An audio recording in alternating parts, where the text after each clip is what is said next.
Assalamualaikum warahmatullahi wabarakatuh. Perkenalkan nama saya Royan Zutiarki, NIM 18 19 10 50 1036 dari Prodi Perencanaan Wilayah dan Kota Universitas Jember. Pada kesempatan kali ini saya ingin menerangkan sedikit dari hasil pekerjaan saya untuk memenuhi tugas ujian tengah semester mata kuliah Sistem Informasi Perencanaan dengan judul Hubungan Antara Omnibus Law (OSS) atau Online Single Submission, One Map Policy dengan Sistem Informasi Perencanaan dan GIS. Yang pertama adalah One Map Policy. One Map Policy merupakan langkah pemerintah untuk mengintegrasikan data spasial di seluruh Indonesia dalam sebuah portal untuk memudahkan kegiatan perekonomian maupun penataan uang. Kebijakan ini didasari keinginan untuk memperoleh data spasial dasar sama dengan data spasial tematik yang terintegrasi, termutakhir, dan akurat. Data spasial ini diharapkan mampu menjadi dasar pertimbangan pengambilan keputusan untuk perencanaan di berbagai bidang di Indonesia. Pencetusan One Map Policy sendiri didasarkan pada penggunaan lahan dan perizinan yang sering mengalami konflik, sehingga membutuhkan suatu portal data yang berisikan data spasial dari seluruh Indonesia, sehingga data tersebut bisa menjadi satu kesatuan dan memiliki kesamaan dari setiap instansi yang memiliki data spasial, sehingga tidak ada kerancuan lagi.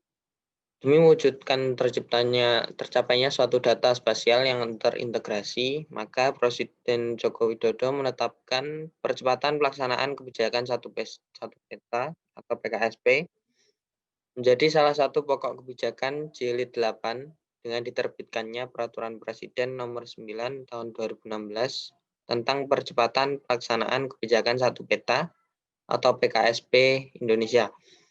Dalam peraturan presiden ini ditegaskan bahwa pelaksanaan PKSP pada tingkat ketelitian peta dengan skala 1:50.000 bertujuan untuk terpenuhinya satu peta yang mengacu pada satu referensi geospasial, satu standar, satu basis data, dan satu geoportal guna percepatan pelaksanaan pembangunan nasional. Adapun tahapan kebijakan satu peta ini dimulai dengan berbagi pakai data, sinkronisasi, integrasi, dan kompilasi. Data-data tersebut diantaranya yaitu surat keputusan, lampiran peta, dan berikut juga peta digitalnya. Lalu selanjutnya yaitu online single submission. Secara hukum, unsur yang terdapat di dalam definisi online single submission atau OSS ada dua hal, yakni pengurusan perizinan melalui sistem elektronik dan pengurusan perizinan secara terintegrasi. Pengurusan perizinan secara elektronik dimaksudkan untuk mempersingkat birokrasi pengurusan perizinan sekaligus mengantisipasi kemungkinan penyimpangan pada praktik pengurusan perizinan. Sedangkan makna integrasi artinya jumlah perizinan yang harus diurus pada satu bidang usaha dapat dikurangi karena adanya fungsi data sharing pada perizinan terintegrasi secara elektronik. Jadi, online single submission tersebut adalah suatu sistem perizinan bagi pelaku usaha khususnya yang menggunakan teknologi elektronik atau sekarang menggunakan cara daring online, sehingga memudahkan bagi pelaku usaha untuk mengurus perizinan dimanapun tempatnya, dan sekaligus bisa mengintegrasikan antar perizinan yang harus diurus sehingga lebih mempermudah proses perizinan dan mempercepat. Untuk sistem OSS sendiri mengacu pada yang pertama yaitu Peraturan Presiden Nomor 91 Tahun 2017 tentang percepatan pelaksanaan berusaha. Yang kedua yaitu Peraturan Pemerintah Nomor 24 Tahun 2018 tentang pelayanan perizinan berusaha terintegrasi secara elektronik. Yang ketiga, Instruksi Presiden Nomor 7 Tahun 2019 tentang percepatan kemudahan berusaha yang merupakan bentuk landasan secara operasional dari Peraturan Presiden yang sudah dikeluarkan sebelumnya, yaitu Peraturan Presiden Nomor 91 Tahun 2017. Dan yang terakhir yaitu melalui Peraturan Kepala Badan Koordinasi Penanaman Modal Republik Indonesia Nomor 1 Tahun 2020 terkait kemudahan perizinan untuk percepatan investasi. Dalam hal ini, salah satu cara untuk mewujudkan kemudahan berusaha adalah dengan menggunakan model pelayanan perizinan berusaha terintegrasi secara elektronik. Lalu selanjutnya, sistem OSS sendiri itu menyediakan kemudahan bagi pelaku usaha dalam proses pengurusan izin usaha yang di dalam online single submission itu terdapat 6 izin. Yang pertama yaitu izin lokasi. Izin lokasi di sini berkaitan dengan wilayah yang akan digunakan sebagai tempat usaha. Lalu yang kedua yaitu izin lingkungan yang mencakup yaitu kesesuaian dan daya tampung lingkungan terhadap usaha yang akan dilaksanakan. Lalu yang ketiga yaitu izin mendirikan bangunan. IMB sendiri yaitu merupakan perizinan yang diberikan oleh pemerintah daerah, kabupaten atau kota pada pemilik bangunan gedung untuk membangun baru, mengubah, memperluas, mengurangi, dan atau merawat bangunan gedung. Lalu yang keempat yaitu izin usaha, yaitu izin yang digunakan sebelum pelaku usaha ini membentuk suatu usaha tersebut atau memulai kegiatannya. Dan yang terakhir yaitu izin operasional atau komersil, yang merupakan izin yang digunakan kegiatan usaha meliputi standar sertifikat izin ekspor atau impor, persetujuan ekspor atau impor, lisensi, atau pendaftaran barang atau jasa. Selanjutnya yaitu Omnibus Law. Omnibus Law merupakan produk hukum yang merevisi beberapa aturan sekaligus melalui aturan payung. Disebut demikian dikarenakan Omnibus Law secara hierarki perundangan akan lebih tinggi dibanding aturan yang disederhanakan. Jadi upaya Omnibus Law sendiri tidak hanya menyederhanakan atau mengurangi peraturan perundangan melalui pemesanan aturan payung, tapi juga harus dengan penataan kewenangan. Konflik antar peraturan perundangan yang mengakibatkan tumbang tindih yang menghambat investasi bersumber pada kewenangan-kewenangan yang kadang terasa bertumbang tindih. Lalu Omnibus Law dalam hal ini akan dapat meringkas peraturan perundang-undangan tersebut sehingga menguranginya jumlah peraturan perundangan dan juga jumlah kewenangan yang diberikan peraturan perundangan tersebut, sehingga adanya Omnibus Law sendiri akan meringkas beberapa peraturan menjadi salah satu kesatuan besar yang biasa disebut sebagai aturan payung. Untuk Omnibus Law sendiri, hingga saat ini pemerintah sudah menyusun 4 rancangan undang-undang, yaitu RUU tentang Ibu Kota Negara, RUU tentang Kefarmasian, RUU Cipta Kerja, dan RUU tentang ketentuan dan fasilitas perpajakan untuk penguatan perekonomian. Saat ini paket RUU Omnibus Law tersebut telah masuk sebagai bagian dari 50 RUU yang masuk program legislasi nasional. Keterkaitan antara One Map Policy, OSS, dan Omnibus Law. Jadi adanya pengesahan UU Cipta Kerja yang merupakan bagian dari Omnibus Law banyak menuai kontra dan menjadikannya sebagai kambing hitam di masa pandemi ini. Lalu apa sebenarnya urgensi dari disahkannya UU Cipta Kerja yang terkesan tergesa-gesa dan apa implikasinya terhadap sistem OSS dan kebijakan One Policy?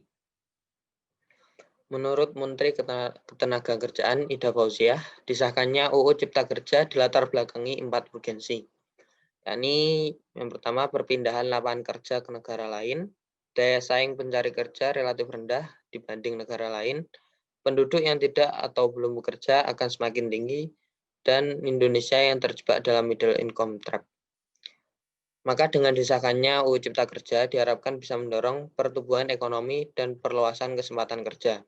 Selain itu, alasan mengapa disahkannya RUU Cipta Kerja dikarenakan situasi persaingan global semakin ketat sehingga membutuhkan sumber daya manusia yang lebih unggul. Pertumbuhan ekonomi yang disebabkan oleh pengesahan UU Cipta Kerja inilah yang kemudian memberikan dampak terhadap instrumen tata ruang di Indonesia, khususnya dari kebijakan One Map Policy dan dari sistem perizinan OSS. Sistem informasi perencanaan di Indonesia yang diwujudkan dalam bentuk kebijakan One Map Policy sebagai dasar dalam menentukan perizinan tata ruang hingga saat ini masih belum selesai secara keseluruhannya.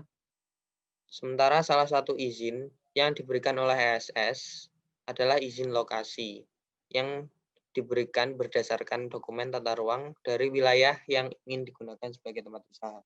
Dokumen tata ruang utamanya RDTR merupakan instrumen terpenting dalam proses perizinan di Indonesia. Namun perlu diketahui bahwa dokumen RDTR yang sudah disahkan baru berkisar 50 dokumen, sedangkan kebutuhan RDTR di Indonesia menurut Ditjen Tata Ruang hampir mencapai 2.000 dokumen.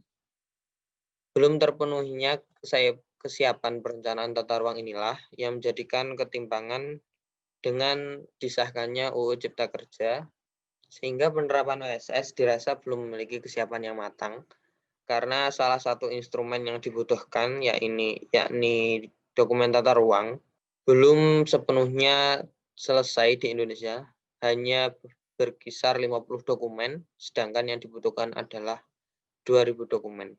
Belum memadainya dokumen perencanaan tata ruang yang sudah disahkan akan berakibat pada proses perizinan usaha melalui OSS yang bertambah lama, dikarenakan izin lokasi yang seharusnya bisa diterbitkan apabila terdapat RDTR menjadi tertunda karena pelaku usaha harus menyelesaikan komitmen izin lokasi.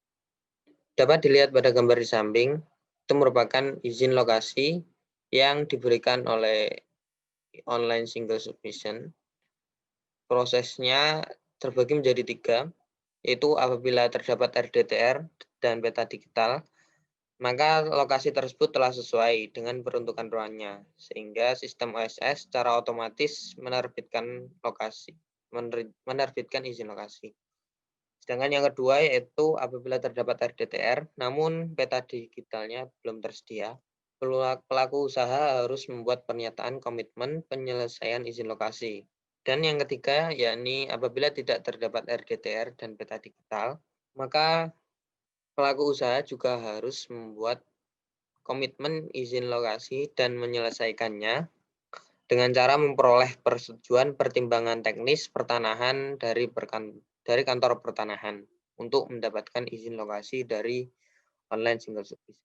Dari hubungan antara One Map Policy, online single submission, dan Omnibus Law tadi, bisa diambil kesimpulan bahwa terhambatnya proses perizinan usaha yang terjadi menyebabkan sulitnya implementasi dari UU Cipta Kerja. Sekalipun sistem OSS bisa memudahkan proses perizinan karena sudah terintegrasi dengan data dari kebijakan spasial One Map Policy, akan tetapi instrumen tata ruang di Indonesia yang belum sepenuhnya memadai menjadikan ketimpangan dan ketidakpaduan antara kebijakan dalam UU Cipta Kerja yang termasuk dalam Omnibus Law dengan kebijakan One Map Policy dan sistem perizinan online single submission. Terlebih apabila proses perizinan yang kemudian hanya mengacu pada komitmen izin lokasi dari pelaku usaha, bisa saja menimbulkan konflik penataan ruang di kemudian hari karena belum tersedianya dokumen tata ruang yang jelas. Dari kesimpulan tersebut, terdapat saran yakni hubungan antara One Map Policy dan online single submission dengan Omnibus Law memang sangat berkaitan. Pengesahan UU Cipta Kerja sebagai percepatan pertumbuhan ekonomi dan perluasan lapangan kerja harus juga diimbangi dengan integrasi data perencanaan tata ruang sebagai dasar dikeluarkannya izin bagi kegiatan usaha. Oleh karena itu, dalam mengimbangi percepatan pertumbuhan ekonomi, harus dilakukan perencanaan tata ruang yang sesuai agar di kemudian hari tidak ada yang dirugikan dari dampak semakin masifnya perekonomian. Jadi, kebutuhan akan produk perencanaan tata ruang, khususnya rencana detail tata ruang, yang merupakan inti dari diterbitannya izin lokasi pada online single submission harus segera dipenuhi dan dilakukan percepatan untuk penyusunannya sehingga ketersediaan dokumen tata ruang RDTR bisa memudahkan implementasi dari UU Cipta Kerja itu sendiri.